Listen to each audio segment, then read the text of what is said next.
Hello. Today is February 1st. It's the fourth week of our 2010 legislative session, and I thought I'd talk to you for a couple of minutes on taxes and fees, the top priority for the Washington Retail Association, and give you an idea of what the talk is up there and what the legislators are doing in that area. We have so far seen 96 bills in the House and the Senate, new bills related to new taxes and fees, and of those, 24 have made it out of their committee of origin, which means that they will be alive through the end of session. There are 3 cutoffs this week. It's hard to say how many of the other bills will make it, but we do know that the legislature is looking for money wherever they can find it. Existing fees are going up.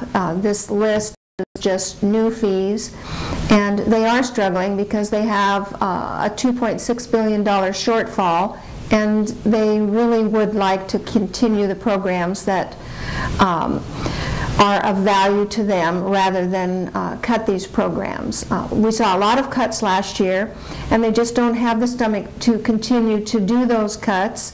And I know you're reading some in the paper about how they're handling their government employees, and there are some ideas for furloughs and for shutting down some state offices for a period of, a day a month and things like this. So they are really trying to look at areas where they can cut, but the amount of money that they need is so great that these cuts are just not enough.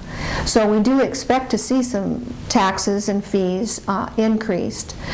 This week there is a hearing on a bill which gives the Department of Revenue more authority on reinterpreting how different transactions are handled, and we're pretty worried about that. It's 2971 in the House and 6714 in the Senate. And our hope is that the bill will be pared back to just deal with some specific situations that have come up this past year, as opposed to general authority, which could end up being quite punitive. Right now there are penalties of 35% above current penalties if you're found to be out of compliance, and they can go back to 2006 to figure out how far back you were out of compliance. So theoretically the department could change an interpretation today, and something that yesterday you were doing that was legal 2006. So it's a bill that's causing a lot of interest in the community of accountants and tax attorneys, and different people are, and we're hopeful that by the time it gets through the specific situations that the department will have some remedy for. But that's an example of just one bill that the legislature is looking at, and they're looking at ways to pick up $2.6 billion. I will say that I've been hearing rumors of a sales tax increase, and your board of directors has come out opposed to a sales tax increase, and we have in the past testified in the legislature when this idea comes up. Now, we haven't seen a bill yet, but we know that with all of these bills that are out there dealing with 10 million there, that to get to $2.6 billion, they'd really like to see one bill that gets that job done. And so the talk has started surfacing on a sales tax increase. And we've told the legislature before that we have so many bordering communities next to Oregon, and which has no sales tax at all, and Idaho, which has a much lower sales tax than ours, and with online sales, that we have so many things against us on this high sales tax that we currently have. There was a study here recently that said if we had no sales tax at all, our bordering retailers and communities would make 22% more sales. Well, the converse of that is that those are lost sales right now. And if you increase the sales tax, you're only going to increase that problem of lost sales to Idaho, to Oregon, and to the online retailers.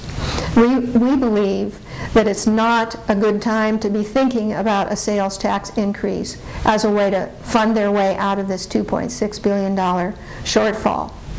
As recently as about 3 weeks ago, the leader of the House, Representative Frank Chopp, told the media in an interview that legislators were not very enthused about a sales tax increase because it has a negative impact, much more so, on lower income people. So there are a number of reasons why increasing a sales tax is not good for the economy and not good for the businesses or the consumers of Washington State. And we're hopeful that we don't see a sales tax increase bill. In future weeks, I will give you more specifics on the bills that have made it after cutoff and that seem to be viable and seem to be in the hopper that might be of an impact on your business. And I do believe that the legislators are doing everything that they can, looking at all alternatives right now, which is why we're seeing such an enormous number of bills dealing with taxes and fees.